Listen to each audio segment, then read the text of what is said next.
మనకు నచ్చండి ఎవరు చెప్పినా గిట్టని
మనమే కాదు, ఈ దేశమే అప్పు లేకుండా ఆందోళన కూడా కదలని సంకట స్థితిలో ఉందిరా.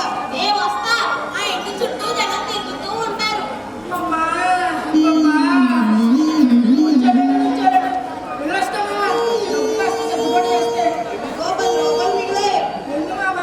సాయంత్రం 10 మిల్లు డబ్బు వస్తుంది, సర్దుబాటు చేస్తానండి. నాతోనూ అదేగా చెప్పింది. ఇద్దామని చెప్పాను, కుదరలేదు. మీరు ఇక్కడ కాపు కాస్త ఎరువులు కొట్టాడు, పురుగు మందు కొట్టాడు, ఏకంగా ప్రతి మినిగడ్డ కాపేశారు. 100 రూపాయలు మిగిలితే చేతిలో పెట్టారు. చూసుకోండి, ఇంట్లో డబ్బు ఏమీ లేదు. మీకు ఇట్లాంటి అనుమానాలు వస్తాయనే మా వాడికి చెప్పి సచ్చి ఆయన వచ్చుకున్నా. పాలు పట్టుకుంటా, చేతులు పట్టుకుంటా, తాళపోతే ముంజీలు ఎత్తా, అమ్మలు పిల్లడి కాలేజీ ఫీజు కట్టాలి. ఫోటోలో కప్పించి అన్నగడ్డి అన్నగడ్డి కలుపుతున్నా. నేను ఒక్కనే దొరకనేట్రా. బాకీ పట్ట వాళ్ళు తిట్టపైన చూసుకుని గట్టిగా పట్టుకో. ప్రభుత్వం కూడా విదేశీ అప్పుల మీదుగా నడవడం, అప్పించుకున్న వాళ్ళ పక్షమే పోయింది. నా బాకీ ఇస్తావా సత్తావా కోర్టుకి ఇస్తాననే దారి లేదు. మా బాబాయ్ మా నాయనకు బతిమాలికి నాకు వసూలు చేసుకోవాల్సి వస్తుంది. అప్పించిన వాడి రోజులు కాదు, అప్పించుకున్న వాడి రోజులు. ఎవరి పీకల మీదైనా కూర్చుంటే మన పీకలకే చుట్టుకుంటుంది. బాబు ఏదో రకంగా చూద్దాంలే. బాకీ గురించి పెంకొద్దు. మిగిలిన 4 ఎకరాల పొలం ఉందిగా. గాడిద సాగి చేసే మనుషులు 2 ఉన్నాం. ఏం చెప్తావో ఈ నవ్వప్పల నా బాకీ సంగతి చూడు. అమ్మలు పిల్లలతో పని అయిపోద్దు. గంటలు పెట్టుకుంటున్నావా? నీకు ఆగమయ్యా, కొడుకు మంట చెల్లొద్దు. ఇవ్వాల్సిన వాడి నేను, పుచ్చుకోవలసిన వాడిని నువ్వు. నోరు జారితే నోటు చేతికి వస్తాయేంటి? ఇబ్బంది కొట్టి అడగాల్సి వచ్చింది కానీ బసయ్య మటుకు కట్టుబడి మనుషులని ఊళ్ళో వాళ్ళందరికీ తెలిసింది. ఏంటో రామారావు, ఏ ఏంటి కాయడు దేవుడు కూడమే కానీ గట్టెక్కి దారి మాత్రం కనబడడం లేదు. వాయిని ఏమీ తోచడం లేదు. వారికి ఎందుకు అంత చెబుతాను. అందుకు చొరవ ఉన్నాయి, ఆచరణలోకి దిగే సాహసం ఉన్నాయి. సమయం వచ్చినప్పుడు నేనే చెబుతాను. ఊళ్ళో కొమ్మలు కొట్టాడు కూడా ఒకవైపు నువ్వు రాగానే డబ్బు ముక్కలు కొడతానని చెప్పొచ్చా? పంటగడ్డ డబ్బు ఇస్తానన్నావు కదా. రావాల్సింది రాడుగా వచ్చింది, పోవాల్సిందిగా పోయింది. కూడా ఇంటికేం తీసుకురాలేదంటావా? నీకేం సీతమ్మా, వాళ్ళని ఏరు తడబడి తిరుగుతూనే ఉంటుందిగా దరిద్ర. భద్రంగా తీసుకొచ్చా. భలే హాస్యమయ్యా, నీకు ఒక్కటే వస్తుంది. ఏటా పప్పుడకుండా నీ పట్టణం నుంచి బొమ్మలు తేడా మర్చిపోనులే. తెచ్చా తలంటుకొని కొత్తగా వేసుకుంటాలే. ఒకప్పుడు నీకు అమ్మాయికి డజన్ కొద్ది గాజులు తెచ్చేవాడిని, కానీ ఇప్పుడు 1 డజనే తేగలుగుతాను. మళ్ళీ తెచ్చేది ఏడాదికే, జాగ్రత్తగా వాడుకో.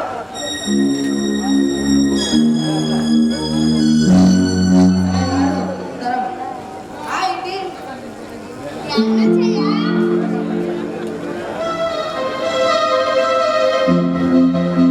జ్ఞానమచ్చయ్యా. అమ్మాయి చేతిలోతలా ఉంది. ఆ అమ్మాయి అమ్మాయినా ఏం వేసింది? పండగకి తన వాళ్ళు వస్తున్నట్టు రాలేదా? నాకో నట్టే పెట్టే పిల్లలు వస్తారు కానీ పచ్చడి వెతుకులు ముఖాన్ని వేసే వీళ్ళకి ఏడపిల్లని వస్తుందే పిచ్చి మొక్క. పైగా ఛార్జీలో కూడా దండగా. ఈ హాస్కాలు సరే, ఇందుకు అందులో ఏం రాసిందయ్యా? అనా పైసలతో సహా దానికి కావాల్సిన బాకీ జప్సేమంది. దానికేం బాగీనండి? పెళ్లికి 2 ఎకరాలు చొప్పించాం కదా. కాదన్నది ఎవరు? దాని పొలం దానికే ఉందిగా. ఇంకా ఉంది. దాని కవుల సంగతి ఏంటి?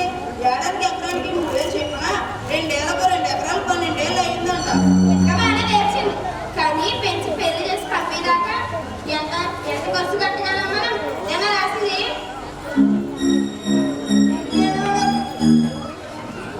తొమ్మిది కుప్పలు కూడా లోపమైపోయాయి. గడవాల్సింది అమ్మాయి అడిగినందుకు కాదు, అడిగించుకోవాల్సిన పరిస్థితి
బాగానే ఉంది.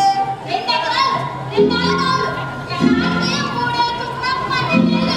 అసలు బాగానే కాదు. ఇచ్చే నాటికి 12,000 కలిపి ఇస్తాం. లేకుండా కాస్త వెనుక ముందు అవుతుంది. ఆగిన నాలుగు ఆగారు. 2-3 నెలల్లో పంటలు వచ్చాక మీ డబ్బు మీకు జమ చేస్తాం. కాస్త శాంతించాలి. ఏమే రాక అల్లుగారు వచ్చాయి. మంచి మర్యాదలను చేసావా లేదా? ఏంటండి అల్లుగారు ఇట్లా వచ్చాడు, మీరు ఇట్లా వచ్చారు. సెలవులు కలిపి 4 పొగడులు వేస్తాను. 2 ఎకరాలు 2 కావాలి. ఎకరానికి 3 చొప్పున 12,000.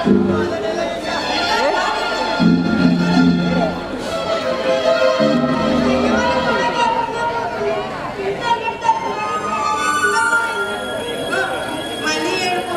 ఓ పక్క అప్పుల్లోనూ ఓ పక్కన సంపాదించినాక నాకు పెద్ద చావు ఉద్దేశించమ్మా. నా ఏడుపండి కదా నవ్వులాంటికి చూస్తారా? కష్టం చూసి ఏడ్చి కన్నీళ్ళు పోగొట్టుకోకూడదు. ధైర్యంగా ఎదిరించాలి. సరే వచ్చాయని మీ అత్త బాగా కంపెనీ చెప్పాలిగా. నేను చెప్పా వాడు చేసుకుంటే కదా. వాడికి పోయేగా వచ్చింది. ఎట్టా ధైర్యం అవుతున్నాడు. పిలువండి. ఇంట్లో ఉంటేగా పిలవడానికి. ఏమయ్యారే? నా గోతురాజు కొడుకుతో అవును పోయాడు. ఏం సంకనాకు పోయాడు? నా చెప్తే కదా వస్తాడుగా నువ్వే అడుగు.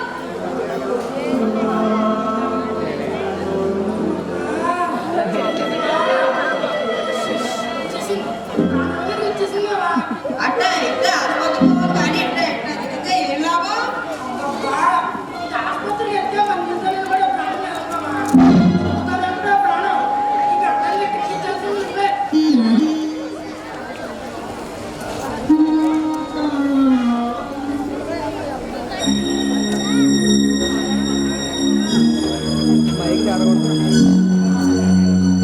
ఇంకా చదవవుగా? ఆ, అర్థమైంది. వారం రోజుల్లో డబ్బు కట్టలేకపోతే మీ వాణి కాలేజీ నుంచి గెంటేస్తారు. నువ్వు అసలుకి ఏదో వంక చెప్తానంటావని ఏకంగా నోటీసు ఇచ్చి నీకు ఇచ్చా. అబద్ధం ఆడితే అసలు పట్టి పోయినంత ఉంటావా? నీ మాట మీద నమ్మకం లేక కాదు, నా మీద నమ్మకం పెట్టుకో. ఈసారికి ఏదో రకంగా తిప్పలు పడు. నా వల్ల తగలదు. అప్పటికేవాడే కానీ అప్పించేవాడు లేడు.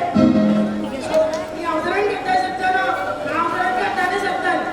నాకు పాలకోడులో చెల్లయ్య రైతుకు అప్పులు పుట్టి రోజులు ఇవే. అడిగిందే ఇవ్వవా? సోమవారం ఫీజు కట్టాలి. లేదంటే పిల్లాడు పెడితే గణేశుడికి వస్తాడు. ఏం కట్టావో కొత్త ఆదివారం. చదవయ్య మాట. ఇంకో మాట అన్నాను మంచిగా మర్యాదగా ఉన్నాం. ఎగవడప్పుడు వల్ల చెడవడు.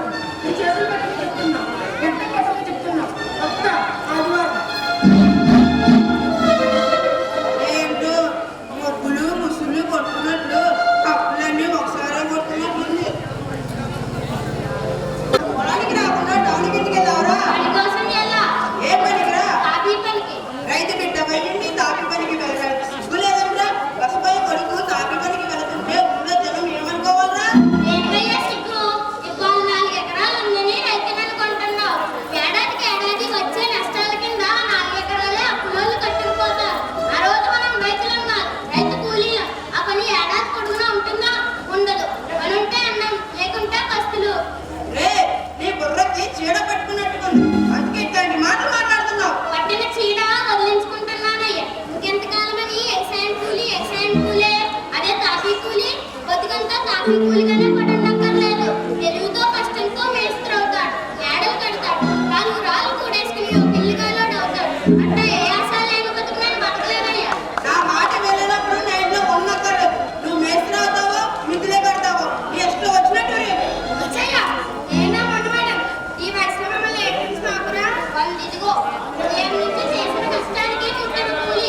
ఏనాడైనా మిగిలింటూ 10 రూపాయలు చేతిలో పెట్టావా? ఇంకెంతకాలం నాతో ఎట్టి చాకరీ చేస్తారో కళ్ళు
ఒప్పుకోక చేయగలిగిందేముందిలే.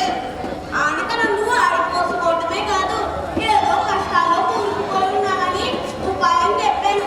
అన్ని విధాలుగా ఇష్టపడితేనే కూరుకుంటా. సరే అనుకున్నాక మనం తిప్పేదే లేదు. ఆలస్యం దేనికి, ఇక మనం గట్టు. నువ్వు అంత గట్టిగా మొక్కే అన్నాక తిరిగేటి గంటలో తెచ్చేయను. ఇక్కడ తేల్చేయాల్సింది ఒకటి ఉంది. అదే రేట్ ఎంతని. ఇదే చెప్పాను కదా, 70,000 తెలుసుకోమని. న్యాయంగా లేదు. వ్రతం చట్టపానికి దక్కాలి కదా. మళ్ళీ మొదటికి వస్తున్నావేంటి?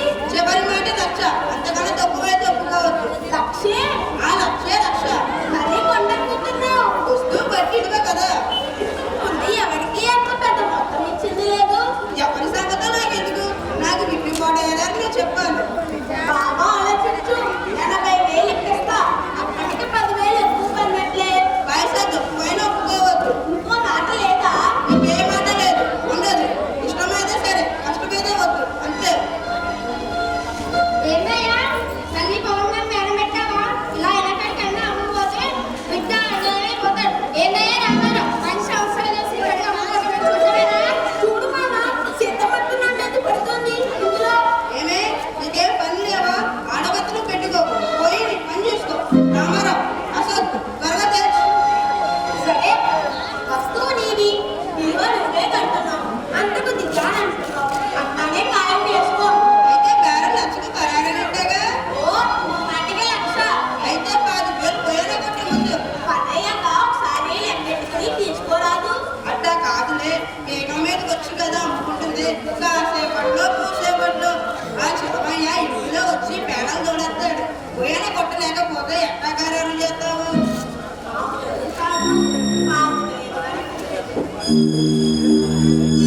చేస్తే గానీ ఆ చిన్నమయ్య వదిలిపెట్టాడు. రేపే ప్రయాణం. చీకటేలా బయలుదేరి బయటికి రా. చచ్చిపోదాం. సరే ఇక పోయిరా.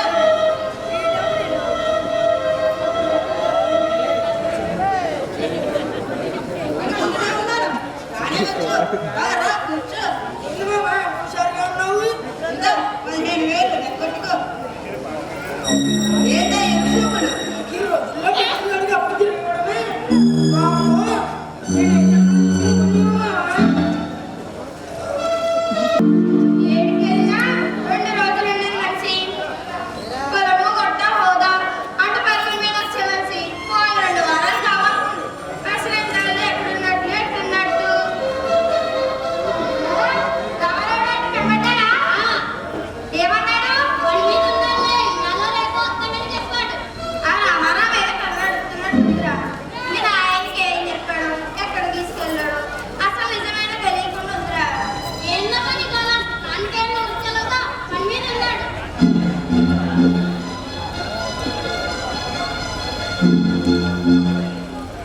వచ్చావంటే పోయి 2 వారాలు కావచ్చు. అసలు నాలో ఎక్కడున్నట్లు ఈ గురించి ఎదురు చూస్తాం. ఆహా, చాలా మంది అయ్యవారు. 10, 20, 30, 40, 50, 60, 70, 85,000. 85,000. వామ్మో, పొగడకు. తగ్గబడేనా? అంతమందికి బతికి ఈ పనులేడు కదా. నువ్వు ఎంతకమ్మావు? ఏయ్, అమ్మనా? అమ్మనిక, అంకులు కూడా అమ్మనిక. అన్నావుగా, ఎంత మిగులుతావు? చూద్దానంటే మిగిలిస్తా, మిగిలించి చేస్తా. నీ చేత నాగలు పట్టిస్తా, డూపులే దున్నిస్తా. పోరా, నీ తండ్రి చచ్చినాడా? వద్దనే మొదలెట్టావా? పో, చెప్పిన పని చేయపో. సీతమ్మ, ఈ రోజు మనకి పెద్ద పండుగే. బాకీలన్నీ తీర్చేస్తా.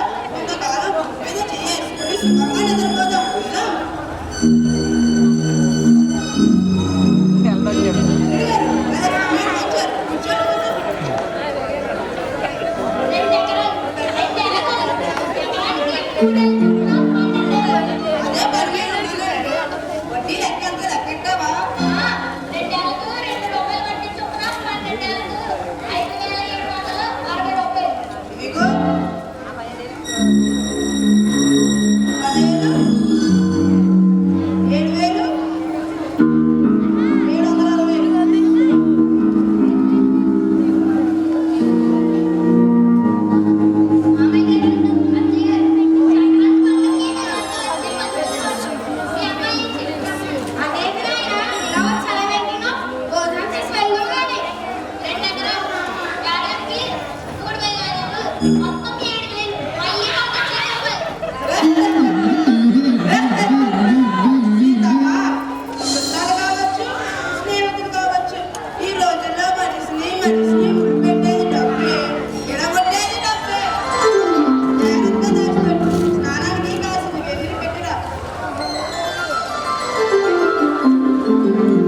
అప్పుడు చెప్తాను, ఏం భయం లేదు. మనకి కాళ్ళు రెండు ఉన్నట్లు, చేతులు రెండు ఉన్నట్లు, మన పొట్టలో కిడ్నీలు రెండు ఉంటాయంట. అవి రెండు చెడి పేనం మీద వచ్చిన వాళ్ళకు మనలాంటి ఒకటి ఇస్తే పేనం నిలబడుతుంటారు. వాళ్ళ ఆరోగ్యానికి వచ్చిన ముఖ్యమేమి లేదు. ఎవరో పెద్దంటి వాళ్ళు పేనం మీదకి వచ్చి అవసరపడుతుంటే రామారావు వ్యవహారం చేస్తా అమ్మిన ఏమీ కాదు, లక్ష రూపాయలు కిడ్నీ. కిడ్నేమో డబ్బులంతా ఎంతకమ్మ పట్టిందందయ్యా. కాయడం చేస్తే కాయలో పండో గింజలో పండించుకుని అమ్ముకు బతకాల్సిన రైతులు ఇట్టా పంటల వ్యవహారాలు అమ్ముకొని బతకాల్సిన చెత్త కిందలు దాపించినయ్యా.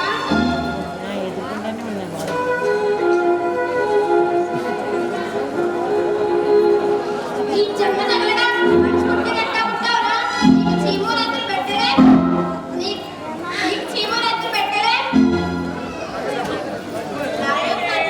మంచి చెడు ఆ కాలు రీతులు ఈ కాలు కూతులంతా ఇద్దరితో ఇంకా దిద్దు.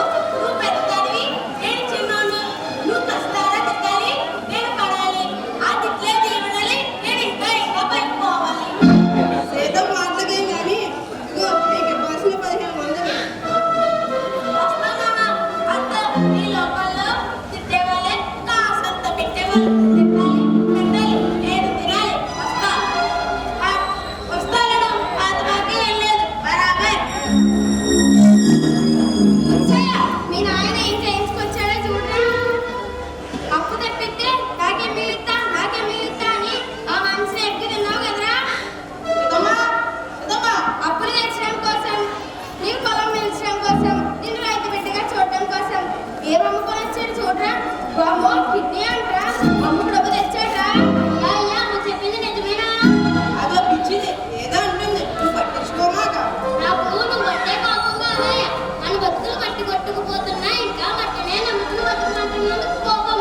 అందరి నోటికి ఎంత అన్నం పెడుతున్నాం కదా, మన నోట్లు ఎంత మట్టి కొడుతున్నారన్న కోపం. రైతుని రాజంటూ కుంటికి గుడ్డికి లేకుండా చేస్తున్నారని కోపం. రైతుని ఇంటా బయట దగా చేస్తున్నారని కోపం. పిచ్చోడా, నువ్వు కన్నెర చేసుకోవాల్సింది ఎగసాయం మీద కాదురా, ఎగసాయదారులను దోచుకుంటున్న వాళ్ళ మీద. 4 రూపాయలు సంపాదించుకుందామని పట్టణాలకు పోతారు. ఈ తోటి కొత్తగాలంతా 10 రూపాయలు సంపాదించుకుందామని పల్లెటూరులో పని ఎదుగుతారు. అదే పట్టణాల్లో అయితే పని కోసం మనుషులు ఎదుగుతారు. ఎవరిని మోసం చేసి సంపాదిద్దామని పల్లెలు అమ్ముకోండి, పంటలు అమ్ముకోండి. అట్లాగేనయ్యా పట్నం పోను, ఇక్కడే ఈ మట్టినే నమ్ముకొని బతుకుతాను. కష్టాలు కన్నీలు నష్టాలు కలకాలం ఉండవు. మట్టి చాలా మీద జీవనాన్ని నాటుకున్న వాళ్ళం. తరం నుంచి తరానికి మట్టిలో ప్రవేశిస్తున్నాం. ఆకుపచ్చలు కన్ని మట్టిలో నుంచి మొదలచడంలో ఉండే మహిమ దీనిలోనూ ఉంటుందే సిద్ధమ్మ. మట్టిని కాదనుకునే మనిషి మనుగడ సాగు. నిజాయితీగా వాన చుక్కలు నేను తాగుతున్నంత కాలం, నెలతల్లి కడుపు పట్టి చెట్టు సేమ పుట్టినంత కాలం, చెట్టు సేమ గింజ రాలుతున్నంత కాలం రైతు రైతుగానే బతుకుతాడు. చిగుళ్ళు ఎంత తిన్నా కానీ మళ్ళీ పుడుతూనే ఉంటాయి. కానీ దాని మొదలు తినేదాకా వచ్చే మొక్క ఉండదు, పాడి పంటలు ఉండవు, ఈ రైతే ఉండడు. చివరికి రాజ్యమే ఉండదు, ఈ రాజ్యమే ఉండదు. ఇంతటితో సమయం. ఈ టీం అంతా కూడా స్టేజ్ మీద రావాల్సింది కోరుతున్నాను.